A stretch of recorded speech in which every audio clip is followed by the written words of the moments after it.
ಲೋಕಸಭೆ ಚುನಾವಣೆ ಹೊತ್ತಿನಲ್ಲೇ ಕರ್ನಾಟಕ ಹಾಗೂ ಆಂಧ್ರ ಗಡಿಯಲ್ಲಿ ಬೃಹತ್ ಸ್ಫೋಟಕಗಳು ಪತ್ತೆಯಾಗಿದೆ. ಇದಕ್ಕೆ ಸಂಬಂಧಪಟ್ಟಂತೆ ಡೀಟೇಲ್ಸ್ ಬರ್ತಾ ಇದೆ, ನೋಡ್ತಾ ಹೋಗೋಣ.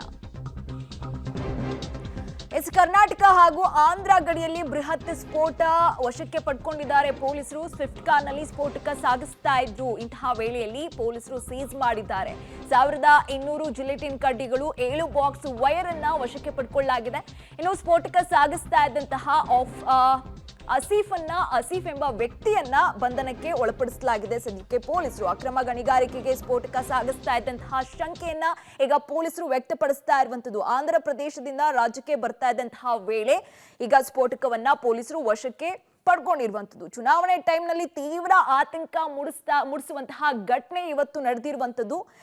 ಕರ್ನಾಟಕ ಹಾಗೂ ಆಂಧ್ರ ಗಡಿಯಲ್ಲಿ ಬೃಹತ್ ಸ್ಫೋಟಕವನ್ನ ಪೊಲೀಸರು ವಶಕ್ಕೆ ಪಡ್ಕೊಂಡಿರುವಂತದ್ದು ನೋಡ್ತಾ ಇದೀವಿ ನಾವು. ಬೆಂಗಳೂರು ರಾಮೇಶ್ವರಂ ಪ್ರಕರಣ ಇತ್ತಲ್ವಾ, ಅದಿನ್ನೂ ಕೂಡ ಹಸಿಯಾಗೇ ಉಳ್ಕೊಂಡಿದೆ. ಇಂತಹ ಟೈಮ್ನಲ್ಲಿ ಈಗ ಈ ಪ್ರಮಾಣದಲ್ಲಿ ಜಿಲೆಟಿನ್ ಕಡ್ಡಿಗಳು ಪತ್ತೆ ಆಗಿರುವುದು ಈಗ ಸಾಕಷ್ಟು ಅನುಮಾನಗಳಿಗೆ ಎಡೆ ಮಾಡಿ ಕೊಡ್ತಾ ಇದೆ.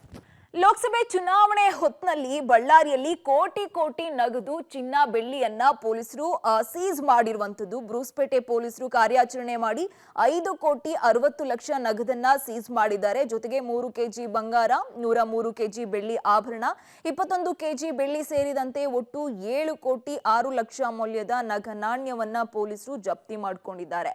ಹೇಮಾ ಜ್ಯುವೆಲರಿ ಶಾಪ್ ಮಾಲೀಕರಾಗಿರುವಂತಹ ನರೇಶ್ ಅನ್ನೋರ್ಗೆ ಸಂಬಂಧಪಟ್ಟಂತಹ ಕಂಬಳಿ ಬಜಾರ್ ಮನೆಯಲ್ಲಿ ಶೋಧ ನಡೆಸಿದಾಗ ಪೊಲೀಸರು ಇಷ್ಟೊಂದು ಪ್ರಮಾಣದಲ್ಲಿ ಚಿನ್ನಾಭರಣ, ಹಣ ಬೆಳಕಿಗೆ ಬಂದಿರುವಂತದ್ದು. ಇನ್ನು ದಾಖಲೆ ಇಲ್ಲದೆ ಇಷ್ಟೊಂದು ನಗ ನಾಣ್ಯವನ್ನ ಯಾಕೆ ಇಟ್ಕೊಂಡಿದ್ರು ಅಂತ ಕೂಡ ಈಗ ಪೊಲೀಸರು ಅನುಮಾನವನ್ನ ವ್ಯಕ್ತಪಡಿಸ್ತಾ ಇರುವಂತದ್ದು. ಮತ್ತೊಂದ್ ಕಡೆ ರಾಜ್ಯದಲ್ಲಿ ಇಲ್ಲಿ ತನಕ 20 ದಿನದಲ್ಲಿ ಬರೋಬ್ಬರಿ 186 ಕೋಟಿ ಅಕ್ರಮ ಪತ್ತೆಯಾಗಿದೆ. 1240 FIR ಕೂಡ ದಾಖಲಾಗಿದೆ. ಈ ಪೊಲೀಸರು ಭರ್ಜರಿ ಕಾರ್ಯಾಚರಣೆಯನ್ನ ನಡೆಸಿ ಕೋಟಿ ಹಣವನ್ನ, ನಂತರ ಮೂಟೆ ಬಂಗಾರ, ಬೆಳ್ಳಿಯನ್ನ ವಶಪಡಿಸಿಕೊಂಡಿರುವಂತದ್ದು. ಬಳ್ಳಾರಿಯ ಬ್ರೂಸ್ಪೇಟೆ ಪೊಲೀಸ್ ಠಾಣಾ ವ್ಯಾಪ್ತಿಯ ಹೇಮಾ ಜ್ಯುವೆಲರ್ಸ್ ಮಾಲೀಕರಾದಂತಹ ನರೇಶ್ ಅವರ ಮನೆಯಲ್ಲಿ ಈ ಒಂದು ಬೆಳ್ಳಿ ಬಂಗಾರವನ್ನ ವಶಪಡಿಸಿಕೊಂಡಿರುವಂತದ್ದು. ಇದೇ ಮೂಟೆಯಲ್ಲಿ ಸುಮಾರು 103 ಕೆಜಿ ಬೆಳ್ಳಿ ಮತ್ತೆ 68 ಕೆಜಿಯ ಗಟ್ಟಿ ಬೆಳ್ಳಿಯನ್ನ ಮತ್ತೆ 1 ಕೆಜಿ ಬಂಗಾರವನ್ನ ಪೊಲೀಸರು ವಶಪಡಿಸಿಕೊಂಡಿರುವಂತದ್ದು. ಈ ಮೂಟೆಯಲ್ಲಿ ಇರತಕ್ಕಂಥದ್ದು ಎಲ್ಲವೂ ಕೂಡ ಬೆಳ್ಳಿ ಮತ್ತೆ ಬಂಗಾರ ಆಗಿರುವಂತದ್ದು. ಸಾಕಷ್ಟು ಕುತೂಹಲವನ್ನ ಕೇಳಿಸಿರುವಂತದ್ದು. ನಂತರ ಲೋಕಸಭಾ ಚುನಾವಣೆ ಹಿನ್ನೆಲೆಯಲ್ಲಿ ಈ ಪೊಲೀಸರು ಈ ಒಂದು ದಾಳಿಯನ್ನ ಮಾಡಿರುವಂತದ್ದು. ದಾಳಿ ನಡೆದಂತ ಸಂದರ್ಭದಲ್ಲಿ ಅವರ ಮನೆಯಲ್ಲಿ ಸುಮಾರು 5,70,00,000 ಹಣ, ನಗದು ಮತ್ತೆ 103 ಕೆಜಿ ಬೆಳ್ಳಿ, ನಂತರ ಅದೇ ರೀತಿಯಾಗಿ ಗಟ್ಟಿ ಬೆಳ್ಳಿ ಆಗಿರ್ಬೋದು, ನಂತರ ಆಭರಣಗಳಾಗಿರ್ಬೋದು, ಇದೆಲ್ಲವನ್ನೂ ಕೂಡ ಈಗ ಪೊಲೀಸರು ವಶಪಡಿಸಿಕೊಂಡಿರುವಂಥದ್ದು. ಸಾಕಷ್ಟು ಕುತೂಹಲವನ್ನ ಕೆರಳಿಸ್ತಿರುವಂಥದ್ದು. ನಂತರ ಈ ಹಣವನ್ನ ಚುನಾವಣೆ ಹಿನ್ನೆಲೆಯಲ್ಲಿ ಜನರಿಗೆ ಹಂಚೋದಕ್ಕೆ ತಂದಿದ್ರ ಅಥವಾ ಇದೇನು ಹವಾಲಾ ಹಣವ ಅನ್ನುವಂಥ ಅನುಮಾನ ಕೂಡ ಸಾಕಷ್ಟು ವ್ಯಕ್ತ ಆಗ್ತಿರುವಂಥದ್ದು. ಈ ಮೂಟೆಯಲ್ಲಿ ಇರತಕ್ಕಂಥದ್ದು ಸಂಪೂರ್ಣವಾಗಿ ಇರುವಂಥದ್ದು ಹಣದ ಮೂಟೆ ಇದು.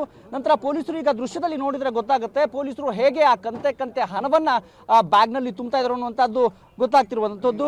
ಟ್ಯಾಕ್ಸ್ ಅನ್ನ ಬಳಸೋದಕ್ಕೆ ಏನಾದ್ರು ಅಂದ್ರೆ ಟ್ಯಾಕ್ಸ್ ಅನ್ನ ಸರ್ಕಾರಕ್ಕೆ ವಂಚನೆ ಮಾಡೋದಕ್ಕೆ ಏನಾದ್ರು ಈ ಹಣವನ್ನ ಕೂಡಿಟ್ಟಿದ್ರ ಎನ್ನುವಂಥದ್ದು ಸಾಕಷ್ಟು ಕುತೂಹಲವನ್ನ ಕೇಳಿಸಿರುವಂಥದ್ದು. ಹೀಗಾಗಿ ಸಾಕಷ್ಟು ಪೊಲೀಸರು ಕೂಡ ಭರ್ಜರಿ ಒಂದು ಕಾರ್ಯಾಚರಣೆಯನ್ನ ಮಾಡಿ ಈಗ ಕೋಟಿ ಕುಳವನ್ನ ಬಲಗೆ ಕೆಡಿರುವಂಥದ್ದು. ಬಳ್ಳಾರಿಯಿಂದ ಕ್ಯಾಮರಾಮನ್ ಲುಕ್ಮನ್ ಜೊತೆ ನವೀನ್ ಪರದೇಶಿ, ಪಬ್ಲಿಕ್ ಟಿವಿ. ನರೇಶ್ ಅಂತ ಹೇಳಿ ಒಬ್ಬ ಜ್ಯುವೆಲ್ಲರಿ ಶಾಪ್ ಓನರ್. ಅವರು ಹೇಮಾ ಜ್ಯುವೆಲ್ಲರ್ಸ್ ಅಂತ ಒಂದು ಶಾಪ್ ಇದೆ ಅವರಿಗೆ. ಅವ್ರ ಮನೆಯಲ್ಲಿ ಸರ್ಚ್ ಮಾಡಿದಾಗ 5.6 crore cash, 103 KG ornament silver, 68 KG raw silver ಮತ್ತು 3 ಕೆಜಿ ಗೋಲ್ಡ್, ಇಷ್ಟೆಲ್ಲ ಅವ್ರ ಮನೆಯಲ್ಲಿ ಸಿಕ್ಕಿದೆ. ಅದಕ್ಕೆ ಯಾವುದೇ ಪೂರಕ ದಾಖಲಾತಿಗಳು ಇರಲಿಲ್ಲ. ನಮ್ಮ ಟೀಮ್ಸ್ DSP ಮತ್ತು ಇನ್ಸ್ಪೆಕ್ಟರ್ ಅವರು ಪಂಚರ ಸಮಕ್ಷಮದಲ್ಲಿ, government ಪಂಚರ ಸಮಕ್ಷಮದಲ್ಲಿ, FST SST team ಸಮಕ್ಷಮದಲ್ಲಿ mahazar ಮಾಡಿಕೊಂಡು ಎಲ್ಲ ಸೀಸ್ ಮಾಡಿಕೊಂಡು ಬಂದಿದ್ದಾರೆ.